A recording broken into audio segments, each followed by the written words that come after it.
Okay, everyone, so we're going to get started. Azra, can you hear me all right?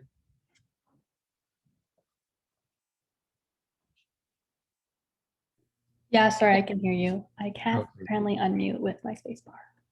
Oh, that's okay. So good afternoon, everyone, and thank you so much for attending, and welcome to the FentaNIL Project's panel event exploring the overdose crisis and specifically the impact of social and physical isolation as a result of COVID-19 on the overdose crisis. My name is Mason Schindel, and I'll be introducing our amazing speakers for today's panel. But first, we'll just be quickly covering what the FentaNIL Project is, and just in case some of you don't know. But before we get started, just want to quickly just go over some housekeeping rules. And I just want to quickly remind everyone to please keep your microphone muted for the duration of the event. But if you have any questions, please don't hesitate to just throw them in the chat. And just so everyone's aware, this event is going to be recorded. So please keep your camera off if you're uncomfortable with being recorded. Next slide, Azra. So before we jump into everything, the FentaNIL Project at the University of Alberta respectfully acknowledges that we're located on Treaty 6 territory, a traditional gathering place for diverse Indigenous peoples, including the Cree, Blackfoot, Métis, Nakota Sioux, Iroquois, Dene, Ojibwe, Saulteaux, Anishinaabe, Inuit, and many others whose histories, languages, and cultures continue to influence our vibrant community.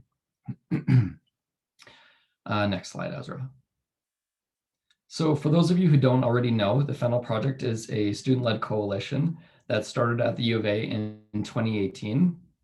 And we now have many branches at other universities across Western Canada that are joining us today and also helped organize this panel, including UBC, UVic, Simon Fraser University, MacEwan, and the University of Lethbridge.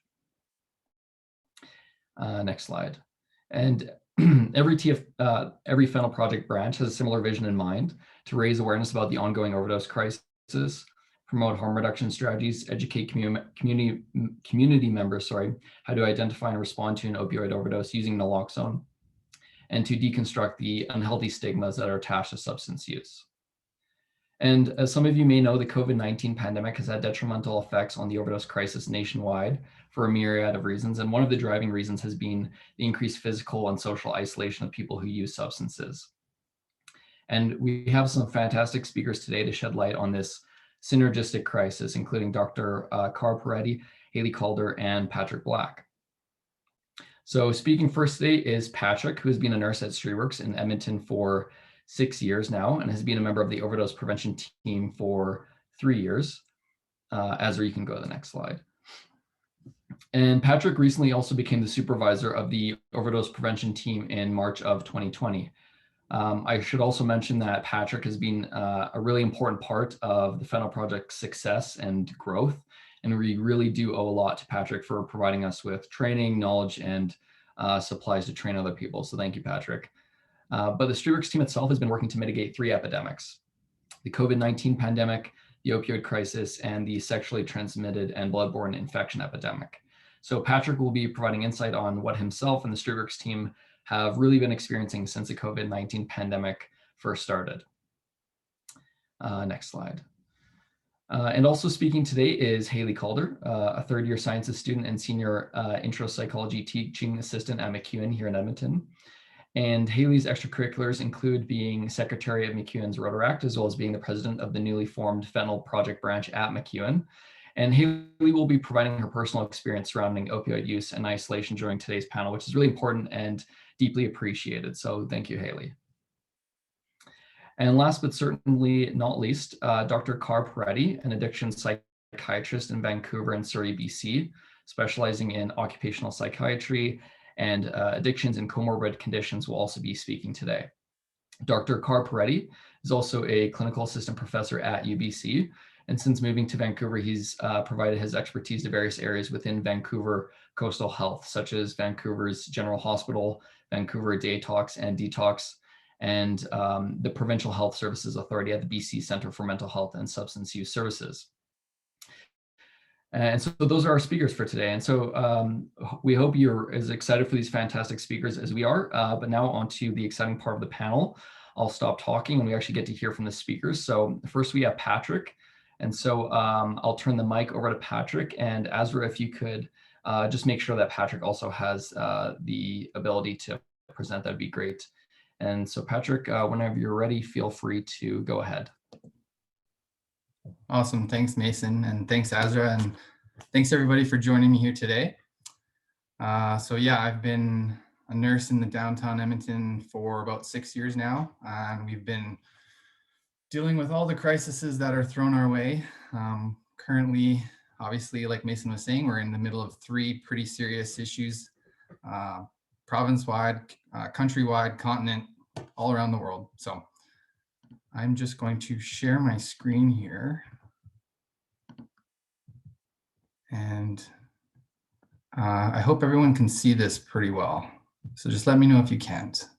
Yep, we can see it. Okay, awesome. Yeah, so the overdose crisis and COVID, I mean, they're pretty hand in hand for a lot of different aspects. So I want to kind of just give everyone an update about where Alberta is right now. So apologies to the people in BC. I mean, this isn't relevant technically to your province, but I know your province deals with this plus a lot more of the same issues. So currently in Alberta, we are seeing about 3.5 people per day dying from unintentional drug overdoses or opioid overdoses. This number is actually up from 2.7 last year. 2020 saw about 1,281 people in the province of Alberta lose their lives. That's an increase from about 750 to 800 in 2019. So it's up quite a bit, unfortunately. At one point, we had about 7, possibly 8 sites, SCS sites in the province. But unfortunately, with the change in government, we have now dropped down to probably somewhere in the 5 and 6 range. We currently have 1 OPS, or sorry, I should say 1 or 2 OPSs. The terminology is very kind of weird these days, and there's a lot of gray zones, I should say. So we have probably 1 or 2 OPSs in the province. And I work at or close by one of them at the Edmonton Convention Center in downtown Edmonton. It's currently being located in the old Shaw Conference facility. Just between where I normally work, which is at Boyle Street Community Services, and the Edmonton Convention Center, we have seen about 650 overdoses since, I believe it was October 30th or something. So we've intervened. My medical teams, my overdose teams have prevented about 650 deaths from happening. And unfortunately, it's not getting any better. It's actually probably getting worse. Every week that goes by, I lose another client or someone else that my clients know, which is a really unfortunate thing. And obviously, COVID-19 has not helped this crisis, especially when, right at the start of it, 20 to 30% of the workers in the province were either laid off or temporarily sent home to because of the COVID isolation and trying to mitigate the crisis, which definitely wasn't needed. We needed to kind of shut things down for a certain period of time. But yeah, obviously that makes people more stressed out, more depressed, more isolated. So some of the numbers that we kind of see in the province, the ones I really want to focus on are between Q1 and Q2 of 2020. So this is about right in the range of March, April, May, June. We saw deaths double, go from 130 to 284, which was really significant because we were really limited in our ability to try and combat these issues, especially when services were shut down. Places were closed, staff were being laid off. It was just a bit of a bloodbath out there, excuse my terminology. Carfentanil was detected in a lot of these deaths. It was a huge spike between May and July of 2020. Carfentanil was cause of death for a lot of them. So obviously, right when AHS and the government's advising us to isolate as much as possible, don't be near everyone else, it kind of goes against what we were telling everyone previously about, be around people. If you're using substances, don't be alone. So yeah. So I want to talk a little about the changes in substances and quality. Obviously, a lot of us here, most of us here probably have heard over the years of where the fentanyl is coming through. Usually it was through the ports in Western North America, Seattle, Vancouver, California, places like that. We suspect some of it or a lot of it still is coming through the West Coast, but we've gotten word about a year ago that they've actually changed tactics, and obviously fentanyl is so cheap and quote unquote cheap, and you can create quite a bit of product with it. You can cut it, put it in stuff, make it twice as, or 50 times as much as what you've actually purchased for. We suspect the cartels in Central America and Mexico got into this business. At one point we had a customs agent talk about for $4,000 you could get a little package of fentanyl powder, and you could turn it into $20 million worth of pills. So obviously there is a huge profit to be made with a lot of this stuff. What we're seeing now with a lot of the illicit substances on the market is that they're now being cut or buffed, or there's a lot of filler stuff going in them. So we're seeing what normally would have been a pretty bad overdose. It's compounded into an overdose that we're really struggling to keep people alive, basically, especially when you start cutting it with benzos, sedatives, hypnotics, anxiety medications, sleeping pills, all that kind of stuff. It almost has a double down, a triple down effect on the person suffering from the overdose. But we found almost everything and anything in the drugs that we've tested, the substances that we've tested, normal fillers or caffeine. We found metformin in a lot of stuff. So right when you think, it's bad enough that someone's having an overdose from an opiate, throw some metformin in there and it actually can drop someone's blood sugar, which that's a really tough overdose to try and bring a person out of. We've found things like drywall powders, cattle dewormers, laxatives, just anything and everything, basically to try and create more of the product. And unfortunately, what was once an injection user's problem, it is a problem. It's now moved into the stimulant market. So we do lots of smoking and inhalation products out of where I work. We have seen quite a few people, I wouldn't say half of our injectors have switched over to smoking out of pipes, but it's a large percentage have moved over to the smoking. Unfortunately, a lot of the meth that we're seeing is now adulterated with fentanyl, carfentanil, and other types of stuff. We don't necessarily think it's drug dealers obviously trying to kill their customers, because that's just not very smart of them to do that. We think it's more of a poor quality control, when they're cutting substances, bagging substances. There's a lot of mixing of powders and stuff like that. They're not cleaning their products very well. We suspect that's probably what's going on in a lot of cases.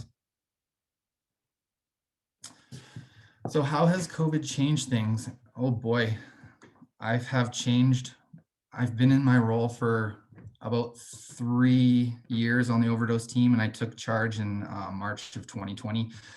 And honestly, I have changed my tactics and my job 5 times in the last year. Currently, I'm now vaccinating, which we started to do just the other day. Finally, so that's one positive thing.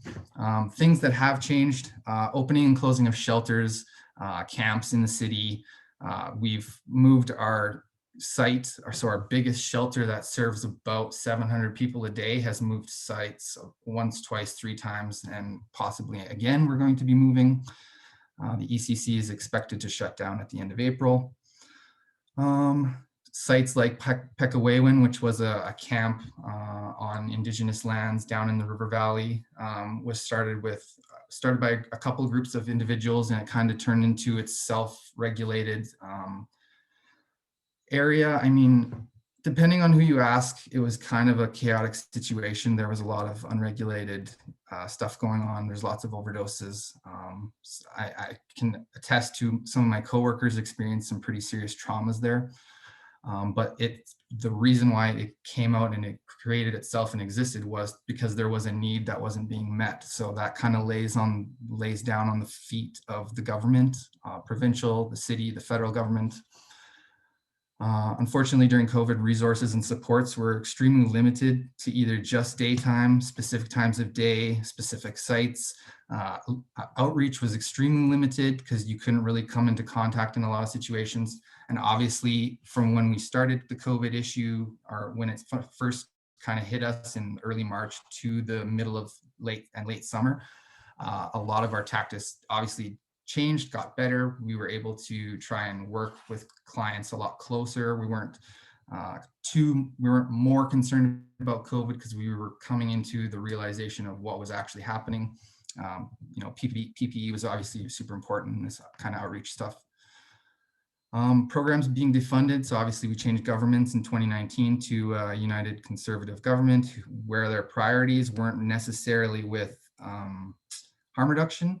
It was more of a treatment and detox kind of scenario, which obviously treatment and detoxing is super important for those who want to stop using substances and break that cycle of addiction. But honestly, currently there's probably like a handful of detox and treatment centers in the province that are fully operational. I can think of clients that I've talked to that we've tried to get into detox and treatment centers, and there's a 6-month wait. So it's a bit ridiculous to expect people to stop using substances when they're waiting for 6 months to actually get to a treatment center. Back in the summer, our addictions and mental health minister in Alberta talked about adding thousands of additional treatment beds successfully in the province. And honestly, we don't know where they went. We don't know where they are. A lot of the centers that got additional beds were for men only. So that kind of obviously takes away half of the population's ability to access prevention medicine and treatment and detox. So currently, IOT, so the injectable opioid agonist therapy programs in Edmonton and Calgary have been extremely limited to about 88 clients. There's probably, several hundreds to a few thousand clients that could probably be accessing this program in a fully funded scenario, which would do a world of good, because I know of dozens of success stories that program has created and got people onto actual adequate pain prevention and stuff like that. So at my Boyle Street Community Services kind of building, we had an SCS for 2 years, and then we actually turned into an OPS. So for those of you that don't know the difference, an SCS and an OPS, so SCS is supervised consumption site, and an OPS is an overdose prevention site. One is provincially kind of funded and regulated. The other one's the OPS is more of a federally regulated. So a site opened at the Edmonton Convention Center. It sees the site itself sees dozens to possibly like 100 clients a day. Unfortunately, that is going to end at the end of the month, and I haven't gotten any notifications that site is actually coming back to Boyle Street, which it causes about 40 to 60 people to lose their job if it does close, and hundreds of people are going to lose accessible treatments and a place to actually use safely. Other things that have changed with my overdose teams and emergency teams is we're not actually able to ventilate through manual ventilation from our cells, from our own mouths, obviously because we don't want to give COVID or get COVID. Luckily, we have emergency teams with portable oxygen tanks on the run. They're constantly doing the hardest job at these sites. Just in a few months ago, or actually it was about a month and a half ago, in one day, in one 24-hour period, we had 17 overdoses just at that one site. So when stuff hits the market and it's really bad and really tainted, unfortunately shit hits the fan, and it's a really stressful situation. Obviously, donning and doffing PPE really slows us down in a lot of the cases. When you have to gown up, put face shields, currently we're in the middle of an N95 shortage, and we've been in a shortage for the last 1.5 years. The government has told us, 24 times that they're going to get us these N95s, and then they just never show up. So I won't get too deep into that, but so how can we actually address and change things in the overdose crisis, especially in the world of COVID currently? Number one is always going to be safe supply. Actually having a supply of pain medication that people, go and get from a pharmacy that is from, a safe source, hopefully paid for through the government somehow. A few months ago, the provincial government turned down a proposition from the federal government for about 1 million in funding for some sort of an IOT program based right in the heart of where the people need it. And the UCP government turned it down. They didn't want the money. So, the federal government has been offering money up, and the current provincial government is just not accepting this money. So it's really affecting the people that it could actually help. A comprehensive and detox and treatment model based in harm reduction or client-centered approach. So a lot of the places that are currently open for detox and treatment are faith-based, and that system may work for some people, but for a lot of people, they don't want to go to a faith-based organization. I know of a friend of mine who went to one that was apparently, it was a non-faith based, but they still made him pray before he ate his meals and a whole bunch of other kind of weird stuff. So ideally we would have a comprehensive detox and treatment, model that could easily, accept clients, get them in the door, actually start them into the detox and treatment within like a reasonable amount of time. If you're waiting 3 to 6 months to get into these places, a lot of it is up to you to either stop on your own, or, a lot of the time people are dying before they make it to these places. Obviously, vaccinations are a big part of getting things back to normal. So as vaccinating as many people as we can. Yesterday, we vaccinated 160 people in the inner city. So that is amazing. You'd actually be surprised because we've been polling a lot of our inner city folks to try and get them in the headspace to get ready for the vaccinations. And unfortunately, a lot of the folks that we deal with are not in the best place mental health wise. There's a lot of conspiracy theory and kind of anti-vaxxer rhetoric that makes its way through all the circles of society, but it's very, very predominantly strong in these populations that don't trust the government. They don't trust people injecting something into their body. So I was really struggling yesterday I literally had people in the seat beside me, ready to get the vaccine, and they were still talking about how if I get this vaccine, am I going to die?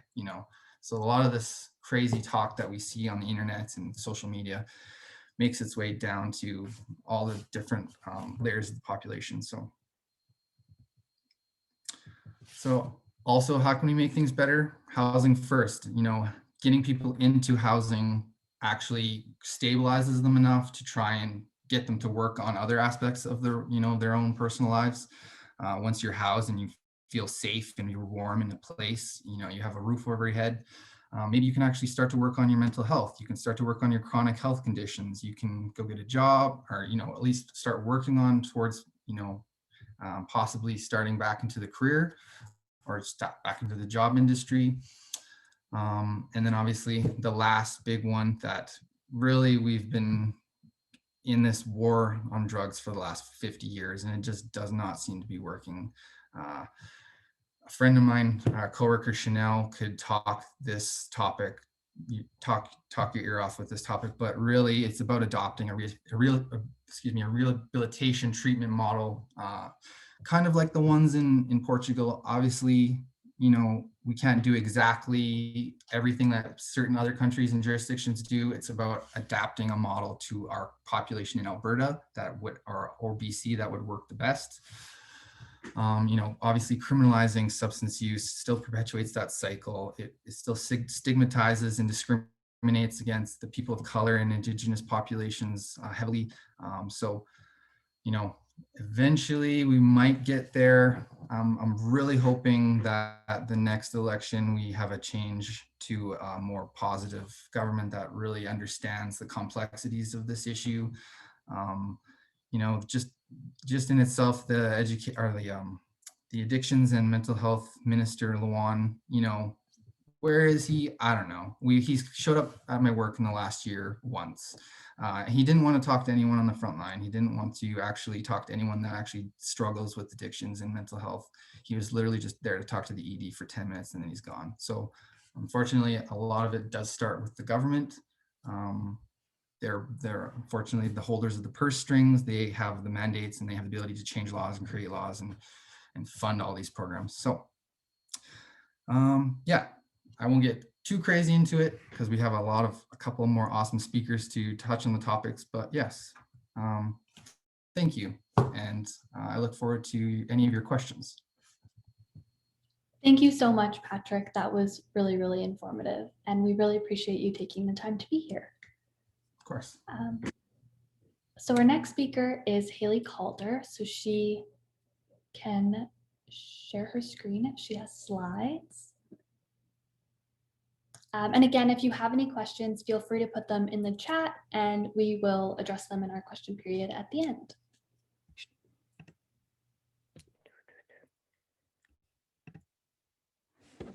Ooh, okay, sorry. Just, I created these on Canva, so I'm just figuring out how to present on Canva.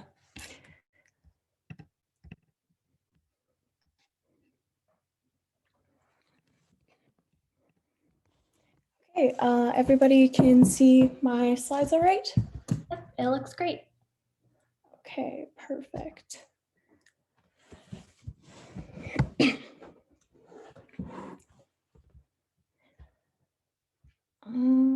One second here.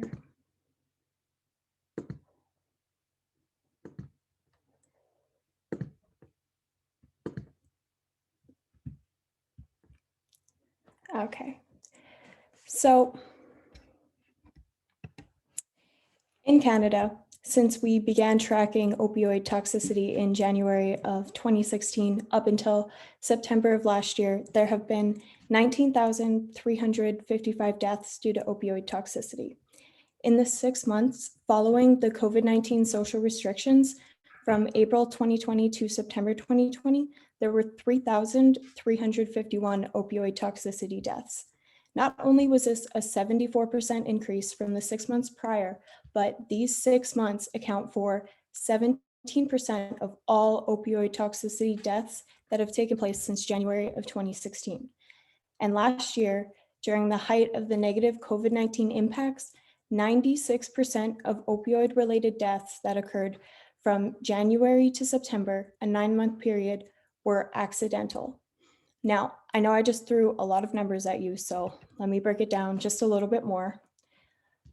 In the last 4 years, January 2016 up to last year, almost 20,000 people have died from an opioid-related death, and close to 1/5 of these deaths occurred in a 6-month period, the 6-month period that followed when the COVID-19 pandemic hit Canada the hardest. And nearly all of these deaths were unintentional. Canada is having an opioid crisis, and it's not new. It's not hiding, it's happening right in front of us. But unfortunately, people don't want to see it. The majority of the population would much rather sit back and pretend it isn't an issue. But this is a public health crisis and it's not going to disappear on its own. It's easy to look down on these people, to think of them as a different population, to think they got themselves into it, they should get themselves out. Why should we put our time and money into helping them? Why should we care at all?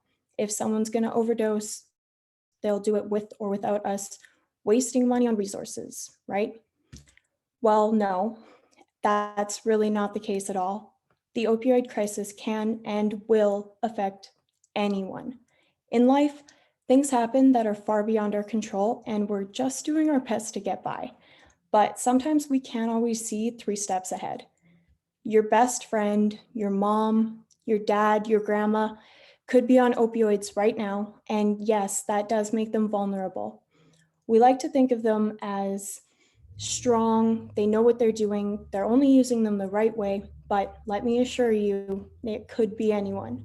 They're so carefully prescribed now for a reason.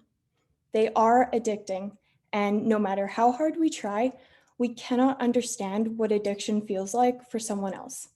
Even if we've experienced it ourselves, we're individuals and we experience feelings of addiction at very different levels. And we have different levels of self-control and different brain chemistries, different family histories. There are so many factors that play into addiction and how hard it hits someone, and they create an incredibly unique experience. I'm a psych major, so let me bring in a little bit of research to better explain my point. It's like trying to understand someone's physical pain. There was one study done where women were given a small electric shock while their brain activity was viewed from an fMRI. And for anyone who may be unaware, fMRIs measure blood oxygen level signals. The areas in our brain that are more active have more blood flow to that area and more oxygen within the blood.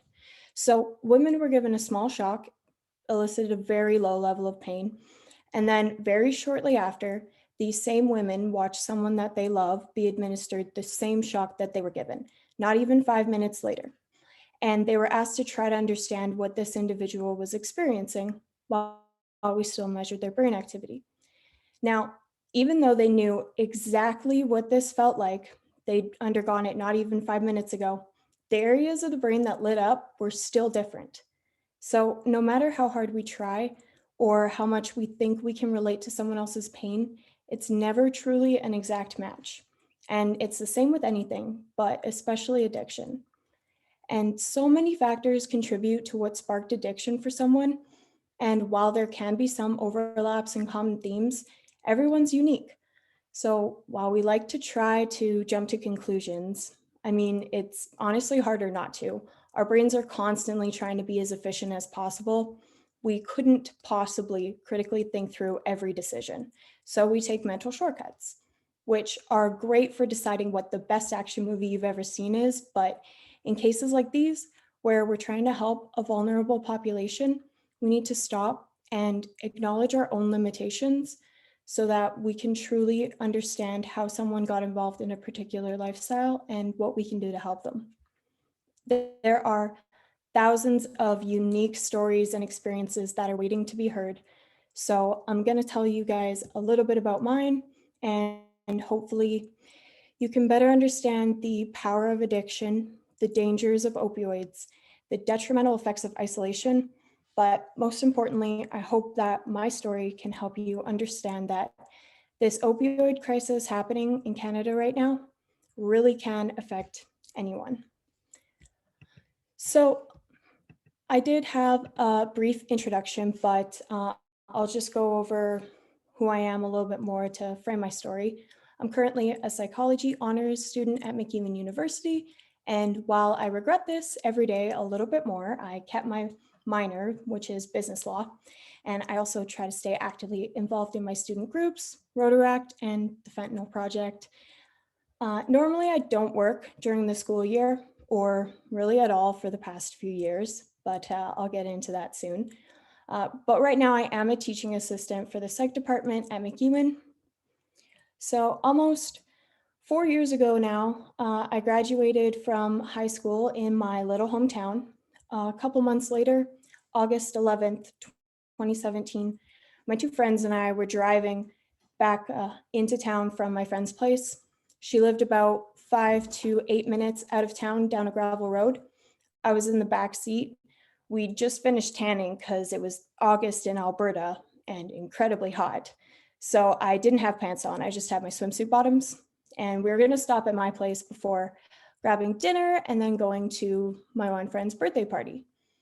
Coming up to a bend on the gravel road, we hit a bit of washboard and caught the right edge of the road a little too hard, flipped, and rolled. 6 times, according to the witnesses, we landed right side up, extra points for that. And this is what the car looked like. Everyone was okay, thank God. My one friend did end up needing surgery on her neck after being in a brace for a few months. My other friend had some serious toe business, but she's good now too. I couldn't walk out of the car. My legs were pretty banged up, so the first responders helped me. I had a grade 3 separation to my right shoulder. But we were all incredibly lucky to be alive. For the pain, I was prescribed opioids, and I've had the same prescription for the last 4 years now. I got in for a surgery consultation about 3 months after the accident, and he told me it's too late to do a reattachment, carry on with physio. So I did. I had plans to move to London during my gap year, live and work there, then go back to university. But unfortunately, my gap year turned into recovery. Everyone told me, you're young, you're healthy, it'll heal. These things normally heal without ever needing surgery. So that was great to hear. I loved the hope and I held on to that. For a year, once, sometimes twice a week, I went to physio because I'm young, I'm healthy, it'll get better. And then September 2018 came, and true to my word of only allowing myself one gap year, I started my Bachelor of Science at McEwen. It'd been a year of physio. The pain was still there, wasn't making a lot of progress. So my doctor said, all right, you should consult with your surgeon again. He told me he could do a right AC joint reconstruction surgery. It could happen in 2 parts or 3.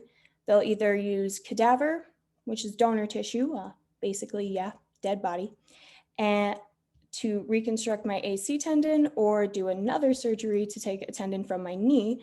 I opted for the donor tissue. Didn't need any more incisions than necessary. The first surgery involved attaching the donor AC tendon and drilling a metal plate into my collarbone to hold my bone down and keep the joint in place until my body could naturally. So this is the plate as it's in my shoulder. The second surgery happened about 4 months later, and it was just removing the plate. At the time, I really couldn't fully understand the pain that I would go through. I thought, what could be worse than rolling in a vehicle 6 times? And I felt like there was already so much of my life that was taken away from this injury. So I scheduled my surgery for December 7th, 2018, right at the start of finals. I could defer them until January, have time to recover, and not take any more time off of school or wait any longer to get this over with. The first 3 days that followed my surgery were, to this day, the absolute most painful experience of my life. I was prescribed oxycodone, codeine, tramadol, and hydromorphone, but I honestly just vomited after taking them. They were so strong, but so was my pain, and to me, it feels like they barely helped.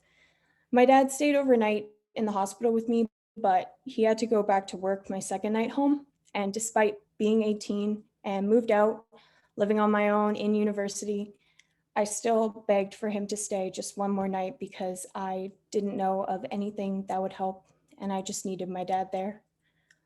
I barely slept. I could only fall asleep for a few hours when my body was too exhausted and shut down. Every single position was painful, breathing was painful, and nothing helped except for the opioids. But funnily enough, it wasn't then that hit me the hardest. Worst mistake on my part, thinking I could study during this recovery. Man, did I do really bad on my finals.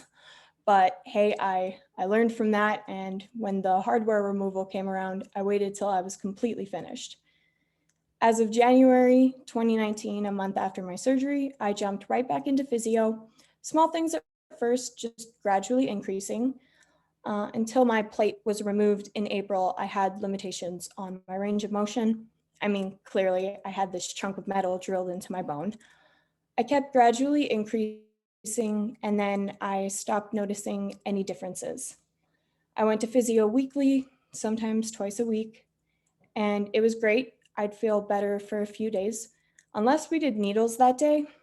For muscles that were way too tight, we do IMS, intramuscular stimulation, which is kind of like acupuncture, but with shorter needles, less time, and a lot of pain. There were definitely nights that I had to stay at my sister's because I just couldn't make the drive home. The pain was way too much. Every day, my neck, my shoulder, my back, everything aches. It's sometimes sharp, shooting, stabbing. I had my opioids. They were always in a pill bottle somewhere close to me. I was constantly aware of taking them at this point. I knew people could get addicted, so I was always watching myself really closely. But this was only 2019. I knew recovery took a while. that was all right. My surgeon told me that it could be up to a year until I'm fully recovered, but I'm young, I'm healthy, I'll bounce back. The start of reading week, February 2020, some genius from Ontario blew through a stop sign and rode off my car. Nothing serious except for my car, but it did emphasize the pain that I was already struggling with. So yeah, that set me back a little bit, but I'm still young, still healthy, and I'll recover just fine. March rolls around, and now I've been dealing with daily pain for just shy of 3 years. And it's been over a year since my surgery. I'm getting a little frustrated with the lack of progress that I'm making. And then COVID hits, restrictions hit, and I no longer have my support systems. I can't go to my sisters, my friends, I can't drive to my cousin's place in BC. School moves online and I'm home constantly. I don't have the busyness I usually do to distract myself from the pain. And to top it all off, I don't have physio. Up until this point, my best coping mechanism had been not thinking about it. Don't think it, don't speak it. I wouldn't talk to anybody about my pain because talking about it makes you think about it, and thinking about it makes it worse. Instead, I drive to Calgary and spend the weekend at my friends. If I'm keeping busy, I can usually block it out. But isolation takes that away. It takes away your support, and to some people, even just the smallest social supports are the only thing keeping them from breaking. And honestly, yeah, I broke. I was left completely alone with my pain. I turned to my tramadol more than I ever had before. I started off with good intentions. I waited the appropriate time in between doses, but eventually the effects wear off and the pain comes back. I take 2, feel great. 8 to 10 hours later, go on to take 2 more, but there's still that little bit of lingering pain. So you just take 1 more, because 1 more isn't going to hurt, right? You've waited the appropriate amount of time in between. It's fine. But 1 turns into 2 and 2 turns into 3, because that's when they really help. They take all the pain away and I feel light and I feel great and I feel like a normal person. And when you've gone 3 years with a constant ache in your neck, headaches every other week, sharp pinching pains in your shoulder trying to write notes, burning pains in your back, and you're internally screaming, "Dear God, why is my body failing me? I'm young, I'm healthy, I'm supposed to bounce back." The only thing I've heard over the past 4 years. Opioids are the only thing left. Social and physical isolation took away my distractions, my physiotherapy, and I was left with nothing but drugs. But honestly, I'm one of the lucky ones. I've never gone so far as to consistently increase my dose to a point where overdosing is a risk. But I do understand just how easy it is to get there. I understand the desperation to have completely exhausted all of your options and nothing else is working. So honestly, an overdose isn't even the worst thing anymore. And it's because of that temptation that I rarely ever use my painkillers. I keep them close just to prove to myself that I don't need them. But honestly, the last time I took 1 single dose was at Christmas, because they are just an absolute last resort for me.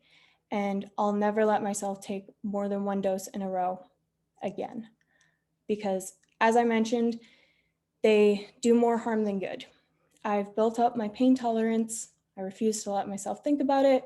And if I take them, I feel normal. I feel like a young, healthy 21-year-old should. But in a few hours, they wear off and I'm back to how I was. But honestly, it feels so much worse because now I felt what I haven't in 4 years and I just want to feel normal again. And that's just me, a young university student with great friends and a super supportive family. And the physical and social isolation from COVID almost drove me to an opioid addiction.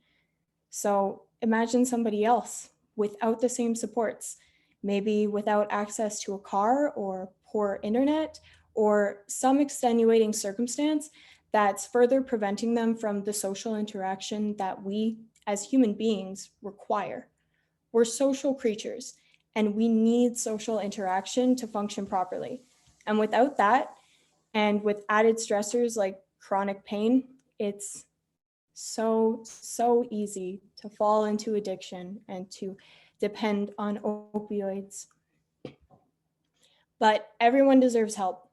I absolutely love the idea of the FentaNIL Project when I first learned about it, because immediately I thought, wow, it could really be me that someone needs to inject naloxone into. Because during my worst period, struggling with opioids, if I had overdosed, I can promise you that I didn't want to die. I just wanted to feel like a normal person again, pain-free. And looking at me now, talking to all of you, my life looks like it's worth saving, right? Well, I don't always look like this. I don't always look put together. Sometimes I haven't washed my hair because I'm lazy and it's messy and it's greasy. My glasses are broke, there's tape on them, and I'm wearing grease-stained clothes because I work on cars. I look run down, but I'm still the same high-achieving honors university student. Everyone's life is worth saving, regardless of conclusions that we like to jump to based on how they're dressed or how they look. So we can't look down on this marginalized, vulnerable population because we have no idea what happened to them and why they're in that position. Thank you.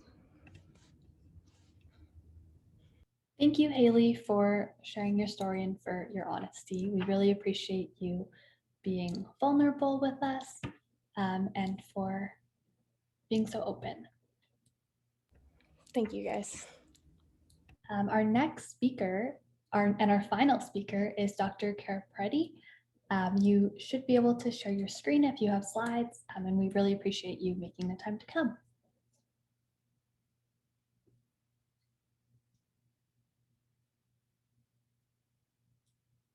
Oh, it looks like you're muted, so we can't hear you. First of all, my apologies for getting delayed. Haley, I want to really thank you for the wonderful insight and story and the journey you shared. It takes a lot to share what you shared. Sorry, I missed most of you a bit, but the last few bits, 5 minutes I heard, it's a common story I come across all the time. When I see someone struggling with addictions, they actually are not born with addictions, although some people are vulnerable, but their journey, what happens during their life, whether it's a trauma, whether it's a pain, whether there's an injury, when they don't get right help at the right time, right? That's when it's very easy for people to turn into substances. That's the human brain.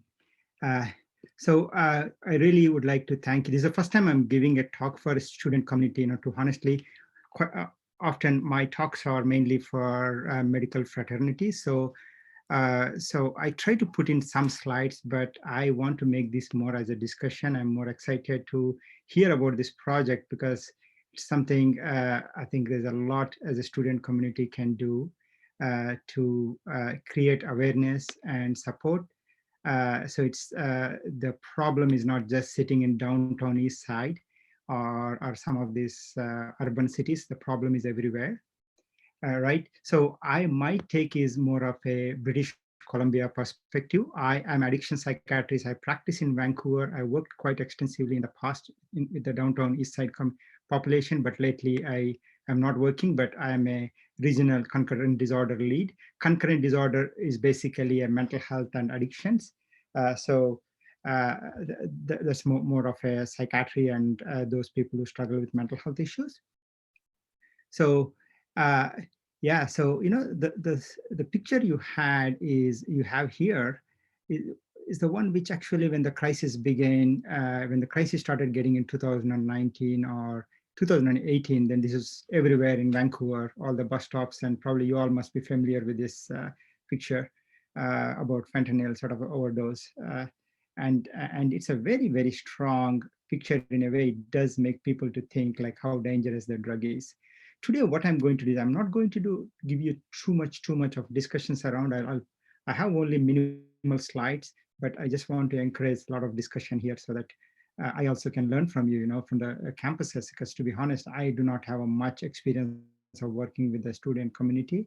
And but I quite often, when I see most of my patients are in their late 20s or 30s or 40s, 50s, but I love to hear their journey, so what happened to them over their lifetime, why they are the way they are in terms of how they got into addiction. Right. This is all whatever I am. These slides are in public domain from BC Coroner. So here, I don't know if your earlier speakers have not already shared this. You can here we have the death rates. This is for every 100,000 population, how many people are dying of overdose. So this includes everything from illicit drug toxicity, not fentanyl only. So as you can see, 1995, the death rates are almost like five people dying with a drug overdose for 100,000 population. Then here we start seeing around 2015, 2016, the curve is going up and up. There's a slight dip in 2019 when you had naloxone, and a lot of campaign and everything went on. Then 2020, we have COVID here. Then the rates are all-time high, almost 35 deaths per 100,000 population. It's quite a lot by any standards. The overdose kills more people than COVID has been killing in the community. So we still should not forget, even despite of in this even current situation, overdose is killing more people than people dying from COVID. Now, the early stats from 2021 shows that the rate is going to be much higher for 2021. As Haley sort of pointed out a couple of things like why it might be, but we totally don't understand as to why things are happening, because there's been a lot of new initiatives happen in the last few years trying to reduce the overdose deaths in the community. But the COVID itself brings in a lot of challenges, which is a little bit we can discuss here. But also, I think there is a data probably, hopefully, we'll be getting in with next 6 months or so as to what's happening with COVID and the overdoses. My next slide is here. Again, there's a more recent data which was published like a month ago from BC coroners. Here you can see the fentanyl, different drugs here. We can see fentanyl, opioids, cocaine, methamphetamine, alcohol. What is the drug which is causing the deaths, number of deaths? As you can see, fentanyl, which is a dark one here, which has been creeping up since 2015. Now it's higher and higher compared to anything else. Whereas other opioids, percentage of deaths, we're talking about number of deaths from drug, is historically heroin or one of those drugs used to be pretty high in 2012, but they're all going down, right? So and then we're talking about cocaine is more or less has been stagnant from 2012 until 2020. And you might be wondering why people cocaine are overdosing. Cocaine is a stimulant drug. As you are well aware, most of these drugs now, there's a toxic supply. They are being cut with fentanyl or one of the drugs which are potentially toxic. So someone we have like who are never a user, like basically they'll go on a weekend binge or something, they're going for a party. And on the weekends, probably they are drinking, they're using cocaine, not knowing that there's a fentanyl in it, and they are more vulnerable as well. So here we're not only talking about people who have issues of addiction and people who have pain issues, we're also talking about naive drug users. They're probably not drug users at all. So socially, recreationally, they are using, and there's and a lot of them are basically stimulant users and other drug users. And they are also have number of deaths due to this. So it's very clear that although fentanyl is a sort of a real sort of a challenge, but we have other drugs as well which is sort of laced with fentanyl. People are dying of. So I'll give a little bit of a background about opioids, and I'm sure most of you must have read about opioids. Maybe it's good to understand a little bit of it, just to get to the depth of the problem. The opioids, it's just a natural, basically natural opium has been there for the last 5,000 years. it's not new. History-wise, it's been there all through human history. Then what are the products which are actually comes out of natural opioids? We're talking about morphine is produced from natural opioid. First time it was produced in 1800. Then we have codeine, we have other sort of substances. And we have a semi-synthetic. Basically what the semi-synthetic means, like, use the natural opioid, then it can convert it into a different formulation, and most common of all is heroin, which is diacetyl morphine, which is 2 to 4 times more potent than the morphine, the base substance itself. Then from codeine and other substances, we have other sort of combinations such as dihydrocodeine and oxycodone, which are pharmaceutical agents. And Suboxone, which is buprenorphine, which is commonly used for treatment, is also a semi-synthetic drug. What about fentanyl? So fentanyl was first sort of manufactured in 1959, basically as a strong drug, which is 50 to 100 times more potent than your original morphine. And there are other fentanyl substitutes I'll come to you in a minute, which are much more potent. And methadone is a purely lab. When you talk about synthetic, it's produced in the lab. Methadone is 3 times more potent than morphine, and methadone is typically used for treatment of those who struggle with opioid or heroin or some other opioid use disorder. And we have opioid agonists, which are again produced in the lab. They are like naloxone, you're all familiar with. And also there is a long-acting tablet called naltrexone, which is also opioid agonist. Agonist means opioid antagonist. It means it's act against the opioids. So that's the reason why naloxone and all these drugs, they help to revive people, right? What are the non-pharmaceutical fentanyl? They're typically is called NPFs. The fentanyl itself, like it's produced by Johnson & Johnson in 1959 as a general anesthetic to start with. So as an anesthesia is a very, very good anesthesia. Then when they started giving anesthesia, they also noted that it also had a very good pain properties. Then it became a more of a pain agent, and quite often you must have come across a fentanyl patch. Which is very commonly used in cancer patients and other population. Initially, it was marketed as Duragesic in 1990, and then in 2002 alone, the market is $1 billion. So that shows how commonly it's used. Then we have other fentanyl substitutes which are much, much, much stronger. One is called sufentanil, which is 500 times more stronger than your morphine. And 5 to 10 times more stronger than fentanyl itself.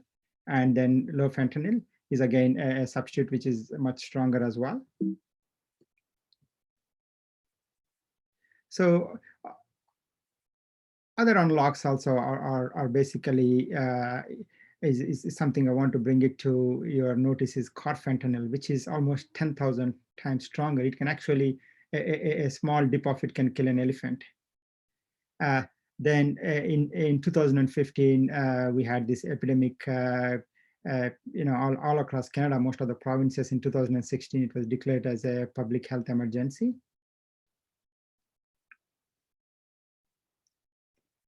So I just want to bring to your notice why fentanyl, right? Why the fentanyl? Why not other drugs, right? Why we are struggling with the fentanyl, a public health emergency. So if you look at, let me let me get this slide before talk about this slide, right? So I was talking to a few police officers in the last sort of, I've been in a lot of discussions with police officers as to what's happening, why we are not able to control this challenge, right? So, it all comes down from drug, we need to look at from drug dealers' point of view, we need to look at from the user's point of view. From drug dealers' point of view,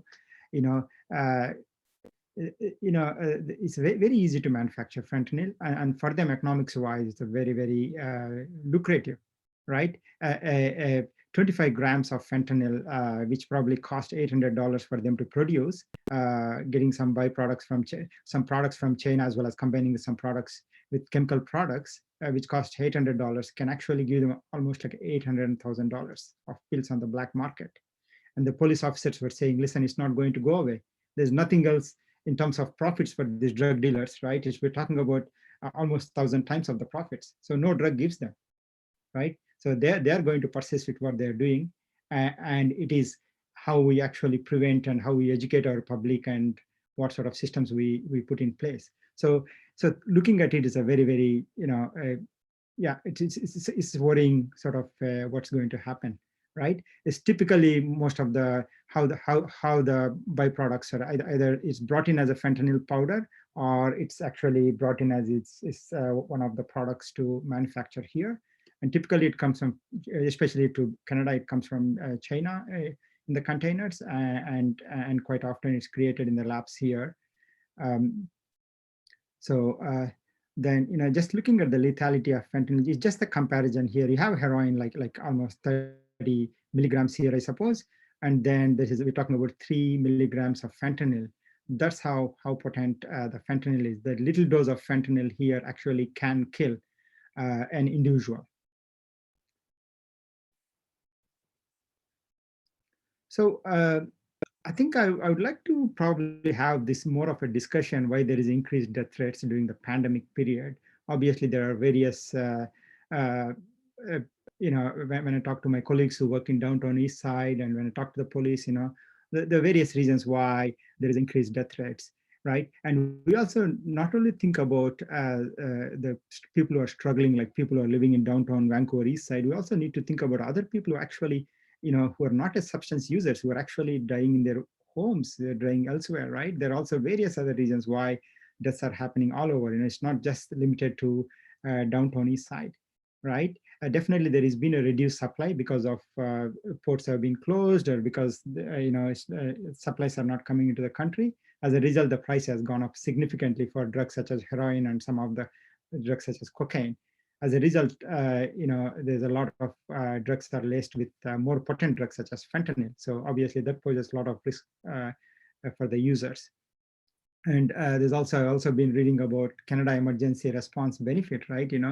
Most of the people had already sort of money around 2020, right? And that's when people started using the money towards using drugs as well. So it's especially around May 2020, we had a significant more deaths compared to any time since the pandemic began or public emergency has begun. And also people are actually afraid to go out. That's why they're using they're indoors.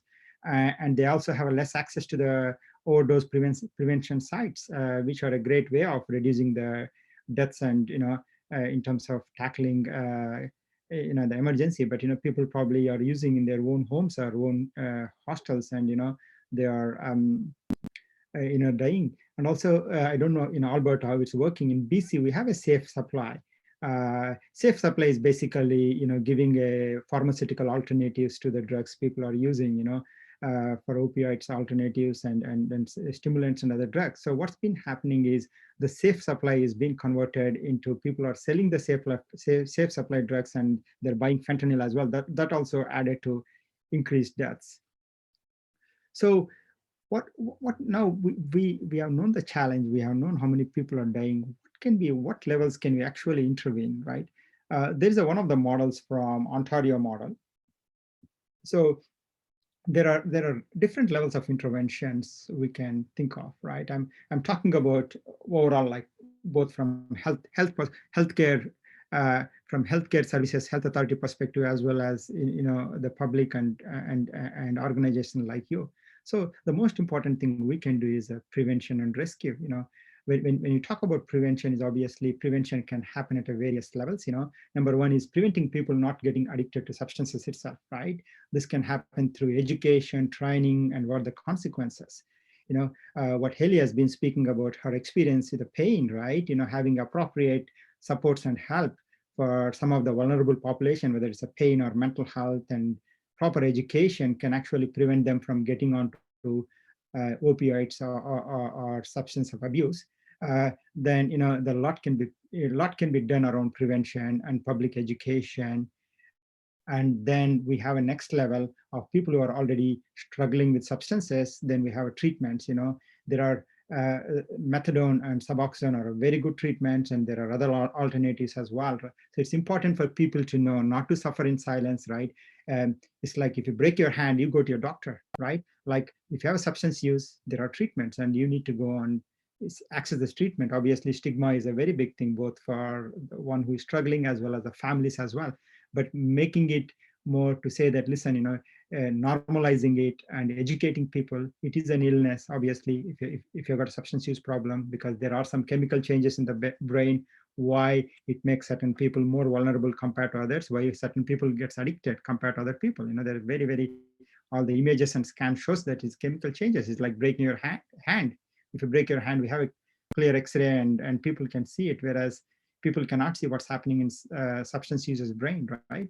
So we need to educate that and reduce the stigma and destigmatize and get right help for people who are vulnerable, right? And there are great harm reduction strategies, right?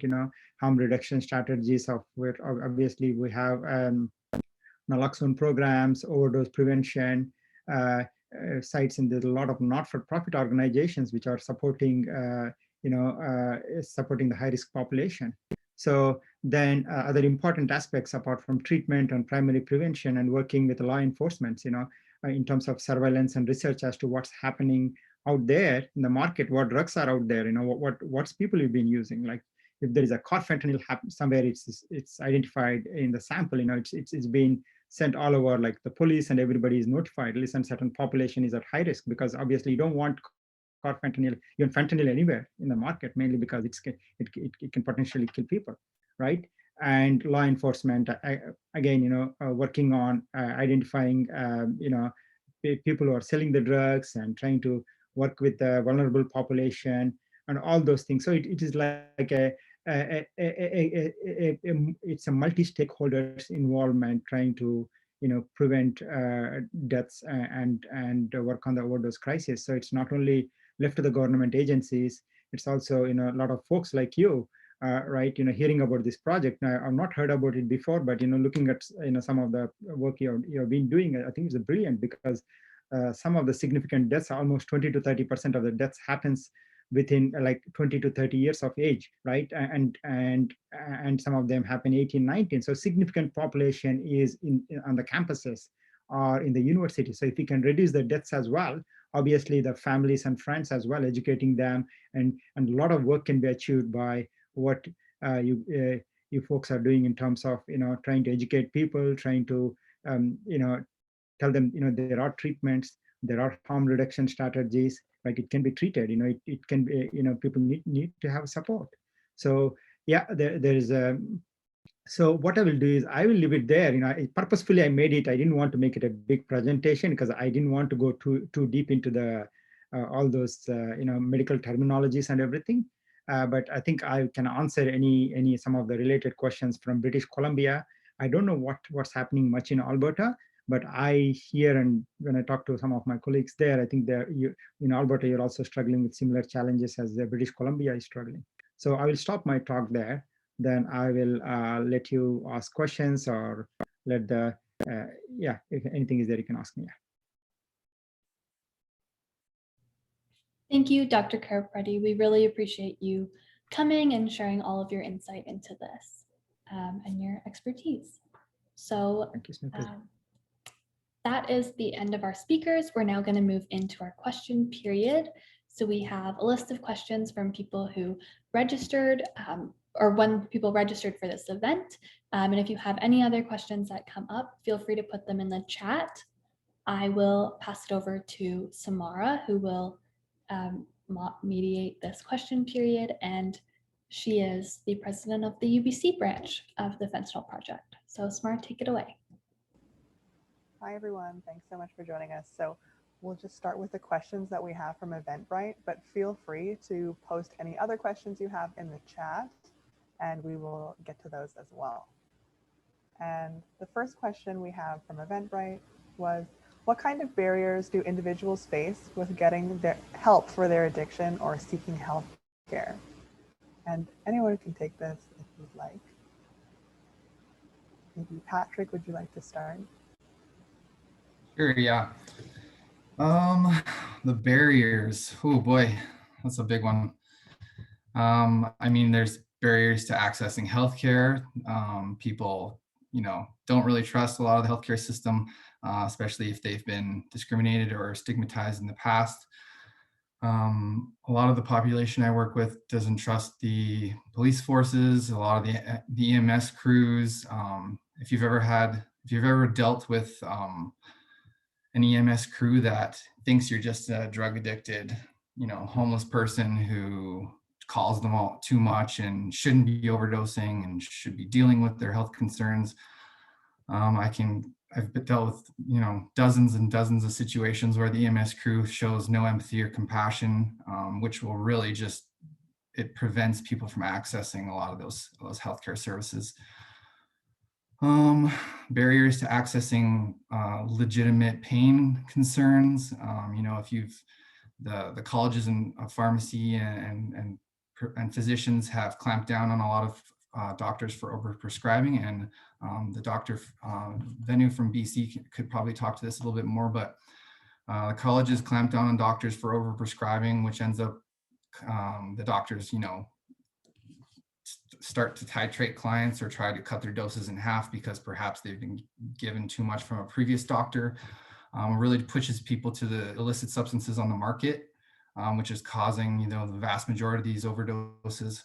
So the barriers are to access any support services, counseling, detox treatment. I mean, the list just goes on and on and on, especially once you've been, remanded or incarcerated into the criminal justice system.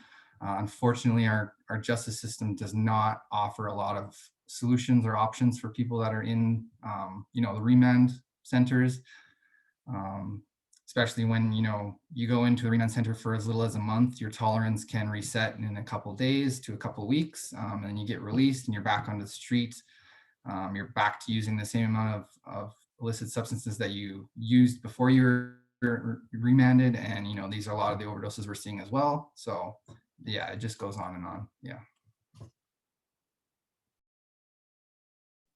Thank you, Patrick. I think that is, yeah, absolutely. You have shed a good light on things. So yeah, so definitely, there are a number of barriers, both when I'm working with the population, substance using population, as well as in literature as well.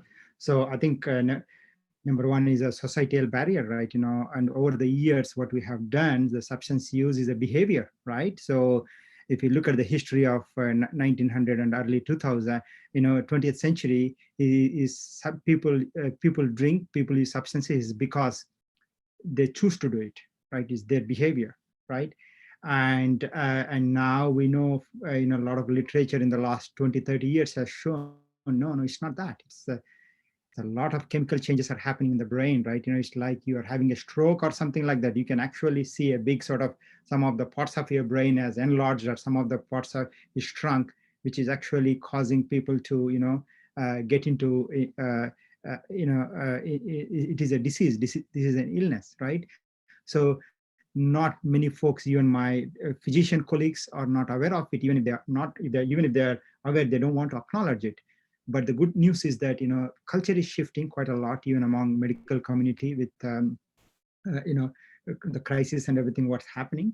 But historically, there's been a big barriers. I know when I was working, I had to work, literally, I took some patients to emergency department. You'll be talking about like 5 to 7 years ago. Till emergency doctor in my presence would not acknowledge the emergency situation of a substance user compared to somebody without substance user. So I think these things are changing. Then again, the stigma is a big barrier. Someone who is struggling, whether it's a pain, whether it's substance use, they probably are too frightened to talk to their family or the carer, or also tell that they have the problem, because it's not, people don't see it as a problem. Because I work a lot with first responder population, and they struggle to actually accept that they have a problem, right? So then the healthcare system itself, access is a big challenge, right? Now things are better now, but in the past, it used to be very hard to get someone for you to treat if you have a substance use problem. Even if you go there, some of them may not have a full knowledge, right? So Then historically, we're talking about the college, like other regulatory barriers. Yes, yeah, there was a, what happened in terms of the epidemic itself, what's been happening is actually not started now. It started a long time ago when the drug companies started actually in 1980s, 1990s, when drug companies said, this is a wonderful drug, we all see now, in the news, what we are hearing now. We knew that from the start is a dangerous thing. The benzodiazepines, opioids are dangerous, but the drug companies have marketed in such a way, right? And not looking at the long-term consequences. And unfortunately, physicians bought into it. And a lot of people were prescribed in 1990s, in early 2000, a lot of opioid people who had surgeries, people who probably never would have got addicted to any of this problem, had a prescription, and all of a sudden, then they move from the hospital to somewhere else, and the physician decides, listen, I'm not going to prescribe, because I don't deal with the opioid medications. Then what is left for someone who's struggling with pain and everything, then go onto the streets and buy the street drugs, right? So now all of a sudden, in the last sort of five years, all the colleges and everything have become too strict in a way that, so they have been a little bit punitive with physicians. As a result, physicians decided, listen, we are not going to prescribe. So where are the people who are really struggling, who have been addicted to these drugs, are going to go, So obviously they're going to go and use the street drugs, and we have, to some extent, we have this pandemic as well because of lack of supports. But one good thing is, I think there are very good treatments. If medications, proper treatment is given, and the chance of recovery is very, very high for this population. So again, in terms of the systemic barriers, we're talking about, again, those who are in the criminal justice system. As Patrick said, listen, if somebody gets thrown into jail, their opioid tolerance would actually get, they goes down within a week. And when they get discharged from prison, if they don't have services, they think that before going to prison, their tolerance is the same. Let's say if somebody was using, let's say 5 milligrams of heroin before going to the prison, when they come out and use 5 milligrams of heroin, they're going to accidentally overdose and they're going to die. So a lot of systemic barriers, a lot of societal barriers, they all contributed to the overdose. Obviously, what's happening outside, the criminal justice system as well. Like, they are more aware, they're more educated now to support, mindful of someone who's struggling with substances. So it's a lot of positive news, but the challenge is that, like I've shown you the challenge, right? We are not going to, these drug dealers are going to be there around because they're making a lot of profits. Yeah. Thank you. The next question is, well, two people have asked, what are the benefits and risks of providing safe injection sites? And to add on to that, given that this pandemic has highlighted longstanding and structural health inequities, what role do you think supervised injection facilities will play in client advocacy, particularly in relation to access and equity? Patrick, I'll let you answer that first, then I'll chip in. Sure, thanks.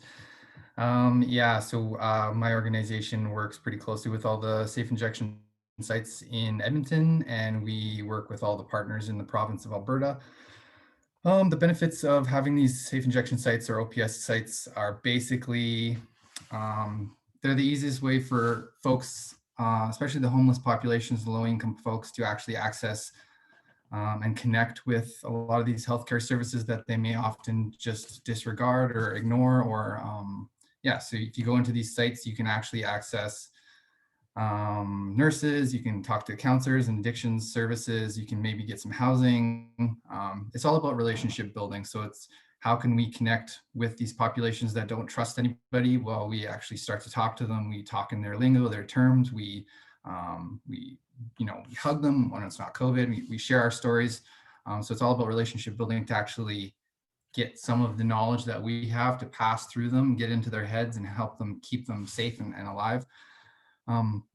Moving forward with SCS sites, it's probably the best way to approach this, and a lot of people would agree with me, is you need to decentralize a lot of these safe injection sites to throughout the urban centers.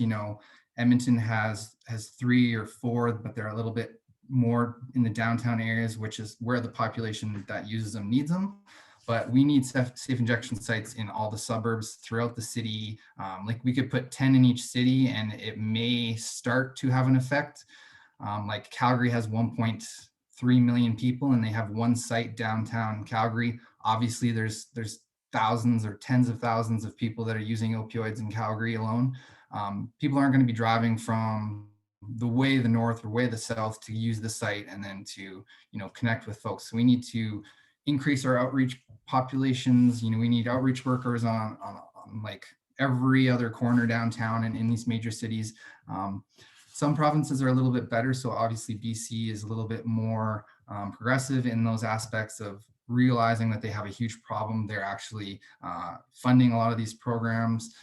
Alberta is a little bit bigger of a struggle with this current government. We're really hoping the next election changes things, but I suspect if the UCP gets reelected, then we're going to see overdose numbers probably at or close to BC's numbers, which are both places are really struggling right now.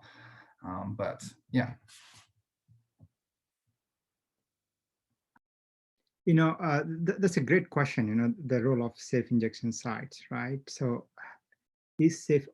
having safe injection sites, is that going to cure the problem? Right, the problem is very systemic problem, right? Safe injection sites cater for a very high risk individuals, right? Certain part of the population. Let's say if you've got opioid users, not all the opioid users are going to be benefited from safe injection sites. We're talking about maybe 5% of high-end, 5 or 10% of high-end, very chronic and very risky users are very much benefited. But safe injection site can be a center where the treatment, as Patrick said, it's very hard for people to trust physicians, very hard for people to trust, going to emergency or police, because the thing is they feel judged, they feel stigmatized, right? So it's very easy for someone who's really struggling, go to safe injection sites and trying to, they can sit and talk to people like Patrick, but when they come to me, they're very hesitant. I don't get full story from them, right? So definitely a safe injection sites can play a very significant role engaging people, and then putting them to the treatment pathway. It's very, very important not to forget that it is a continuum in terms of the treatment. It is not the end of the treatment, or it definitely plays a significant role at the start of the treatment, right? So it can be a great place to coordinate other services. But yes, absolutely right. There is definitely a need for increased safe injection sites and more support for safe injection sites. But we also those need to be married with other interventions. The individual need to be progressed to increase functioning, stability in their life, and further assessments. And quite often, significant amount of them struggle with mental health and pain issues, which actually are thrown under the carpet because they're so preoccupied with their day-to-day drug use. It's a very, very important. Use the safe injection site as a platform to connect them with other extended services. And BC, Patrick, what you said is we're having a new data. All the safe injection sites have made a significant progress for these high-risk individuals, but the lot of interventions such as Suboxone and hasn't made a big difference for fentanyl overdoses, though, because we are learning more new information as of few months now, that some of the interventions are more effective for fentanyl, people with fentanyl sort of addicted to fentanyl compared to some of the interventions which have been actually publicized in the recent sort of years. Yes, I definitely agree. The spectrum of care is super important for folks. Yeah. Thank you so much for that answer.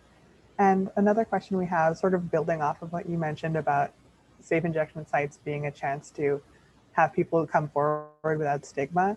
What do you think is the first step towards changing social stigma surrounding drug use? I mean, we've come a long way from where we once were to where we are. Speaking as a person in a more conservative province, it's very much so still a struggle, especially out of the urban centers. The rural populations are dealing with this overdose epidemic just as much as the urban centers, but they don't have any of the services that are offered in the cities. it's a tricky one. Yeah, maybe Dr. Venu could speak about this a little bit. Yeah, I think we have come, as you're right, Patrick, and I've been practicing for the last 20 years, and I've practiced in the UK and I've practiced in Ontario. I'm practicing right now in BC. I have seen a big shift in a way. People see, someone struggling with substance use, right? Uh, but a lot thanks to some of the champions, worked very hard to create this shift. I think more work need to be done. The more work need to be done, both at a political level, at a societal level, yeah, so we need more champions, especially the people like the students talking about it, and also high profile people, talking about sharing their stories, because a significant amount of them suffer in silence, a lot of NHL players, all this, because this is sort of sports. People have a lot of chronic pain issues, and what do? They take killers and they carry with their careers, and then they struggle without any help once their career is done. So there are a lot of stories can actually create more awareness among the population. Then people are more ready to accept it is a illness, and they have a same access to care as any other physical illness. So I think we are doing the shift. I think shift is happening, but more can be done.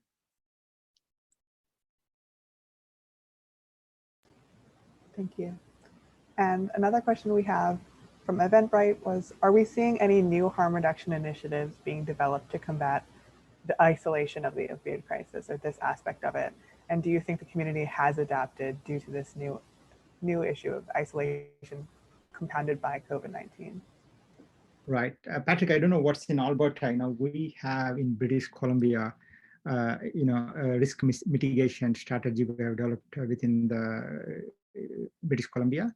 I've been part of it. Risk mitigation strategy is basically, safe supply is one of the risk mitigation strategies. And a lot of education is going on, and ministry has invested a lot of money into this as well, trying to help those, to create a safe supply to them so that they don't go and use illicit toxic supplies.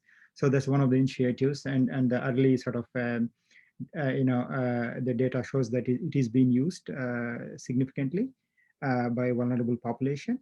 And obviously, yeah, it's been evaluated as to how effective. It's one of the unique things which happened here, British Columbia, and it's been piloted in other sites in Canada. So there's a big shift and change for someone like me who's been practicing. I don't think I would have done it before COVID thing, but now we all have to start thinking that how can we actually reduce these deaths. But this is more of a medical side I'm talking about. I'm sure there are lots of other pilot projects are happening elsewhere I may not be aware of, but there's a lot of initiatives are happening across Canada. Yeah, there's quite a few grassroots organizations and initiatives, or groups, I should say, starting up or continuing their hard advocacy work that they've been doing for the last couple of years. Some of the new strategies that the government has tried to implement is a virtual opioid clinics to actually connect, either rural or hard to connect with folks to an online physician that can possibly prescribe them methadone or Suboxone or something else that may help them on their journeys. That was mostly started earlier in the 2020, and then it's actually been mostly for folks that are isolating right now. So folks that aren't allowed to leave their homes, who needed some sort of pain control measures. They recently released an app, which, whether the evidence is still out whether it'll actually save anybody, but the government, created an app where if you're using substances, you can connect with, you hit a button every 5 minutes to make sure you're actually still conscious. And if you miss one of those 5-minute triggers or 10-minute triggers, it actually will automatically try to talk to you or call you. And then if not, no response, it calls 911. Another one, IOT. We've been doing IOT in Alberta for a few years now, and I suspect BC's had it for quite a bit longer. But IOT programs have been successful for the candidates that were able to get on them. But like I said, between Edmonton and Calgary, populations of 2.5 million people, there's about 88 clients currently on the program, which is a bit of a joke. So there's still plenty of work to be done. Yeah. Thank you both. And another question we have is, how can our public healthcare system do better to support individuals who are using substances, especially in light of the restrictions that we see right now? Or what do you think some improvements could be?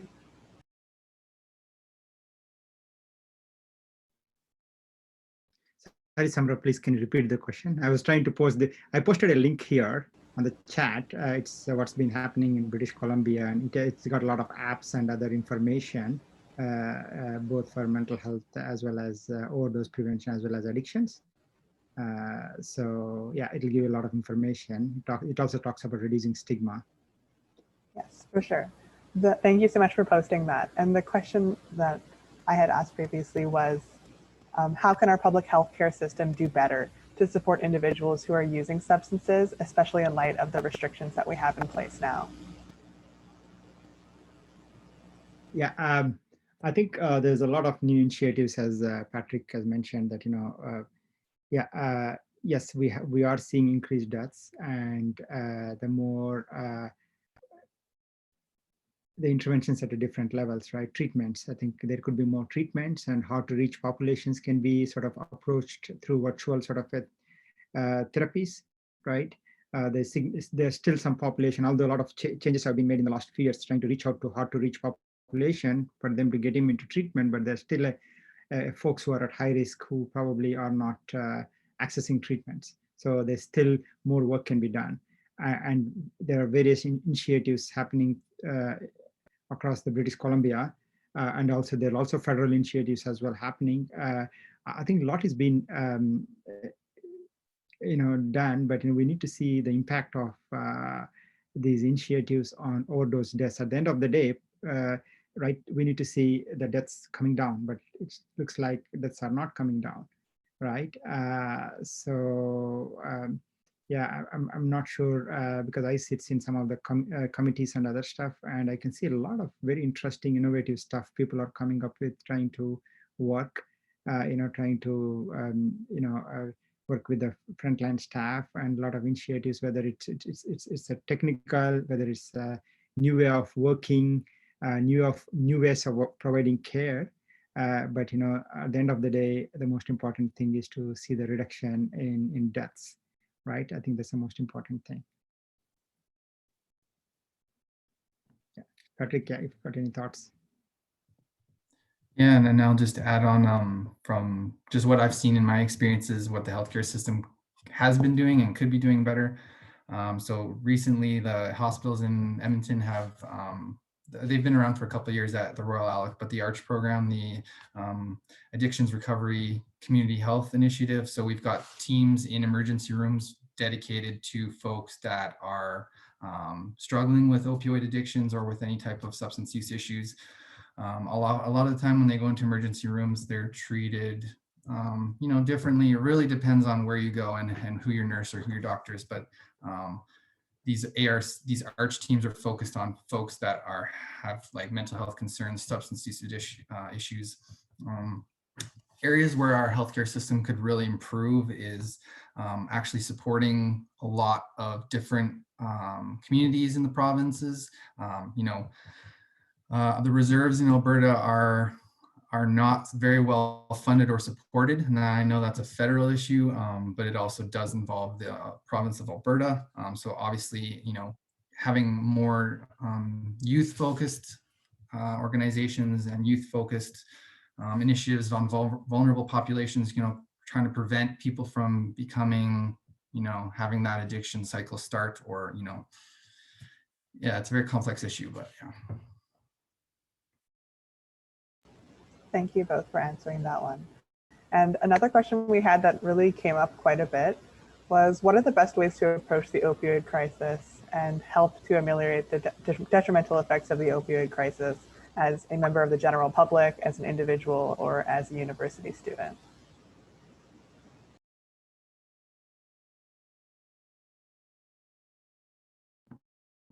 How can like the general population really help? I mean, just start talking about it. Start talking about the struggles that you see in your daily lives with your friends and your family, dealing with addiction or mental health issues. Really trying to support each other when we can, supporting nonprofits and outreach organizations that connect right in the front lines with the people that need it. Yeah. I think, yeah, I think you're already doing FentaNIL Project, and it's a great way of students getting involved, engaging in the crisis. I think you can do a lot to create an awareness. And the most important thing is to take care of yourself, because we are in such a crisis I don't think history has ever seen, right? We have 2 public health emergencies, right, in your history, right? So I think you first you need to take care of yourself and look after people around you to see if anybody is struggling, reach out and provide that support. That's most important. And also to create awareness about, trying to reduce stigma, among people, like whenever you come across, and engage with not-for-profit organizations, whether it's your time or whether it's your education, whether you participate in training. And yeah, and also getting yourself trained how to use naloxone kits, let's say in the public places or anywhere like that. So making yourself familiarized and reading the material and be aware as to what's happening out, right, in where you are living, right, and how you can be part of the community initiative. Yeah, and just to add on and further emphasize what Patrick and Dr. Carapetti have already said, a huge way that we can help is through spreading awareness and education and advocating for more support and more supportive programs to be implemented, because a huge barrier in people getting help is fear of self-image. They don't want to be seen as weak. They don't want to be looked down on. They don't want to be they think that they're strong enough to handle it on their own, or maybe they themselves just don't let them think that they have a problem.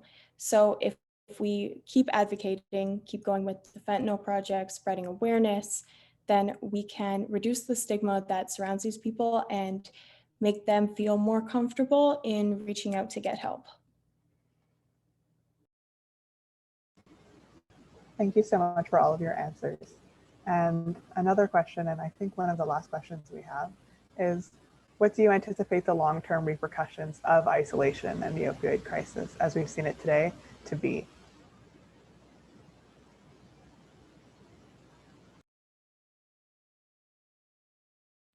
I'll just touch on this briefly. When people talk about addiction and substance use, it's often and involving mental health issues. It's kind of the chicken or the egg. Did the addiction or substance use trigger the mental health, or did the mental health trigger addiction? Really, it's just about having a forum, have discussions, have ability to talk about it openly. Yeah. Right. Yeah. So we are seeing a lot of. I just want to move a little bit away from the addictions and the overdose, right? Just first, let's think about what are the long-term consequences of isolation in a normal population. We're not talking about vulnerable population, right? We are seeing a increase in depression, increase in anxiety, increase in the relationship breakdowns, and all those things. The mental health prevalence of mental health has gone up quite significantly, and people who have been doing very well for a number of years, those with chronic mental health issues, have been relapsing. So that's one thing here. Now we have someone who is recovering or struggling with addiction or whatever it is, and one of the social interaction is a very, very important for all of us. And the great sort of some of the good amount of literature on social networking being helpful for those struggling with substance use. Now, because of isolation, that networking is not happening. Whatever happens on the Zoom and everything is only limited. We as a human beings need that one-to-one, right, face-to-face, be nearby and be comforting, right? Now we have additional mental health burden on someone who is in recovery or struggling, and eventually they're going to relapse. And we are, yeah, it's going to be a bad story, right? If isolation were to continue into the future, right? But how can we minimize the damage? Knowing that COVID is not going to go away this year, knowing that COVID is going to be there with us, in British Columbia or Alberta, because we are not going to, we are not able to vaccinate. Only we are vaccinated only 2% of our population, right? So it's very likely, we're going to continue to see the struggle. But what best can we do to support each other and support those who are vulnerable, right? And folks like Patrick are doing great amount of work, despite of COVID and everything, going frontline and supporting, this population. And I think they need to be supported as well. They also need, whatever way we could support them, right? So I think it's best to prepare ourselves for the worst, to be honest. Coming October, September, things are not going to ease.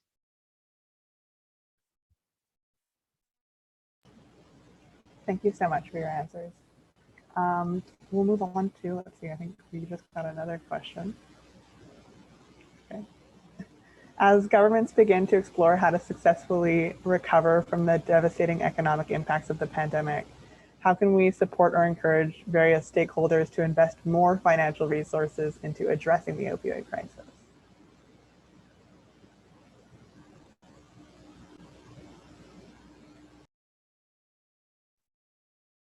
I think the discussion has to be active in the social media, and also, not to forget, this is being a forefront, more forefront than COVID, right? We are losing more people per day, and keeping the discussion going on wherever you could. I'm sure being students, you're all very active on the social media, and quite often, the researchers and folks at the BC Ministry, they do actually go through what's happening, right? Keeping the dialogue active, keeping the discussion active is a very, very important thing, not to forget that it is going to, I think, it is a major issue which is facing all of us, and people are losing their relatives, friends, right, and community members because of overdose crisis, and keeping that very, very active. I think it's a campaign, discussion, and keeping the awareness going is the most important thing.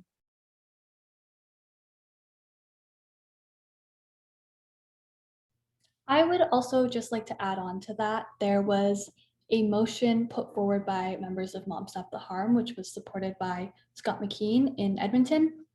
And that actually just passed, which was really, really exciting. And I think a big contributor to that was at the meetings that people had held, or that the government had held. There was a lot of support from the public, from members of different organizations, from professors, both public health, medicine, all the different areas, from people who are working in the field of harm reduction, and just from individuals who recognize that a safe supply is really, really valuable and important, and something that we as a community should hopefully be moving towards. So I think that the advocacy for that really, really helped push that to be passed, and hopefully we'll see some that be implemented soon and possibly expanded to other areas in Alberta rather than just Edmonton. But I think that the advocacy from individuals and organizations has been really key to support that.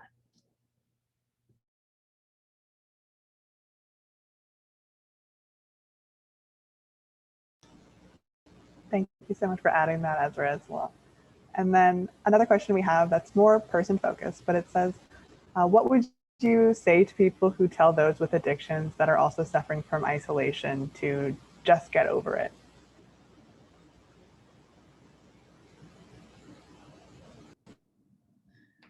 Yeah, that one's a touchy subject. My boss always likes to compare the struggles of people who are, they're homeless, who are dealing with substance abuse issues.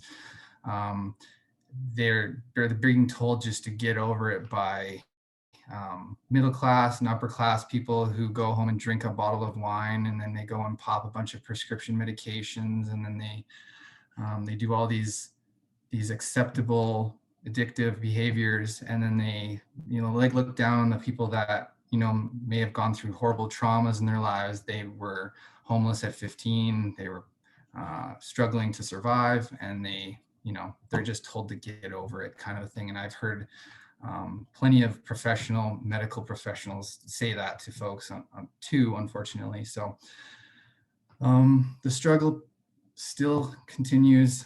It's all about advocating to your coworkers and your friends and your colleagues as much as you can about continuing with compassion and empathy. I myself am struggling with just getting through this next year, getting through all vaccinating as many people as we can and getting back to the focus on the overdose crisis in Alberta. So.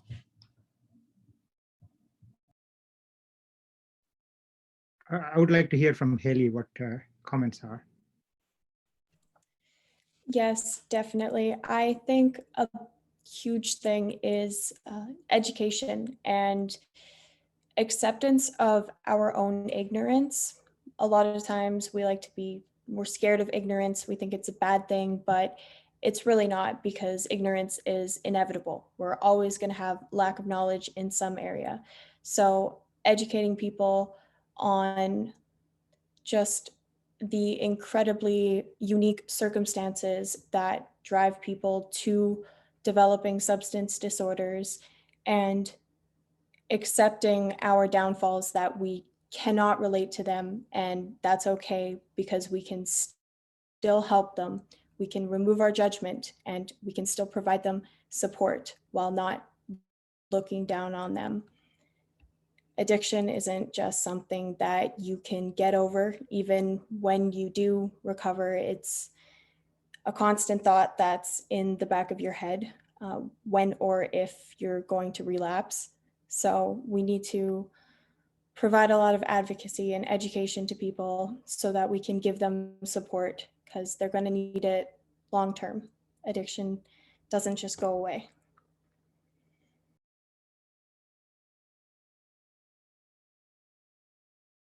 The best way of looking at addictions is like your chronic illness.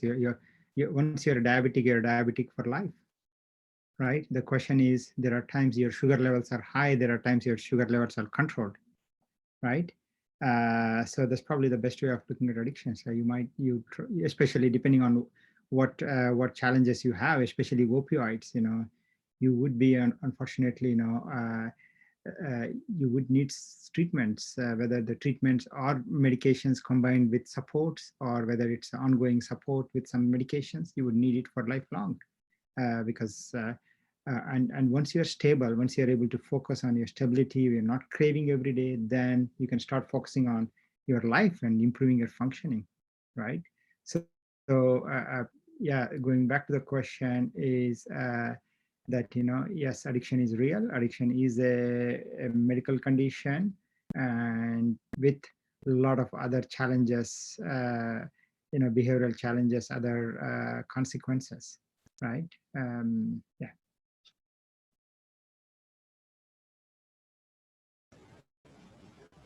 Thank you so much for answering all of the questions from our audience. I'm just going to hand it back to Azra now to close it out.